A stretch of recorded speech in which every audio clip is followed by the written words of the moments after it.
নমস্কার, মানি মেকিং মাইলেজে যাত্রা আজকে আবার আমরা শুরু করছি 18ই ডিসেম্বরে নিফটির অ্যানালিসিস দিয়ে।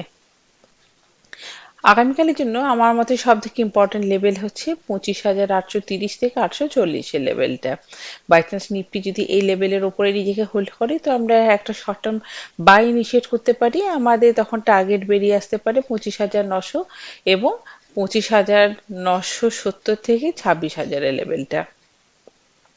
আর নিফটি যদি এই 25,830 থেকে 40 এই লেভেলের নিচে ট্রেড করতে শুরু করে তো আমরা আজকে লো বা 25,780 এই লেভেলটাকে ব্রেক করলে একটা শর্ট টার্ম সেল ইনিশিয়েট করতে পারি বা একটা পুট বাই করতে পারি। আমাদের তখন টার্গেট বেরিয়ে আসতে পারে 25,700 লেভেলটা। 25,700 নিচে যদি নিফটি মোটামুটি আধ ঘন্টা ট্রেড করে সেই ক্ষেত্রে কিন্তু আমরা একটা ফ্রেশ সেল ইনিশিয়েট করতে পারি বা পুট বাই করতে পারি। আমাদের তখন একটু বড় টার্গেট বেরিয়ে আসতে পারে স্পটে 25,550 থেকে 25,400 লেভেল পর্যন্ত। আর আমরা ফ্রেশ বাই করতে পারি 26,050 থেকে 26,060 এই লেভেলটাকে নিফটি যদি ডিসাইসিভলি ব্রেক করে তখন আমরা একটা ফ্রেশ বাই করতে পারি।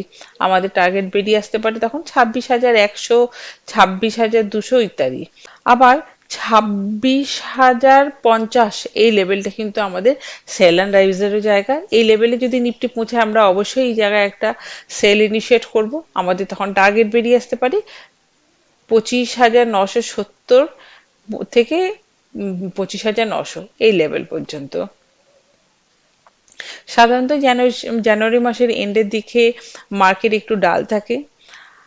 আর স্মল ক্যাপ মিড ক্যাপ এই দুটো সেক্টরেরই কোনো স্ট্রেংথ নেই বলে আমরা সেরকম ভাবে ইন্ট্রাডের স্টক রেকমেন্ডেশনে যাচ্ছি না। কিন্তু ট্রেডিং তো হতেই পারে প্রত্যেকটা স্টকে প্রত্যেকটা মুহূর্তেই, সেটা আগে থেকে প্রেডিকশন করে করাটা একটু কঠিন হয়ে যাচ্ছে। তো আজকের জন্য গুড নাইট। আপনাদের আগামী দিনে ট্রেডিং জার্নি ভালো কাটুক এই শুভেচ্ছা রইল।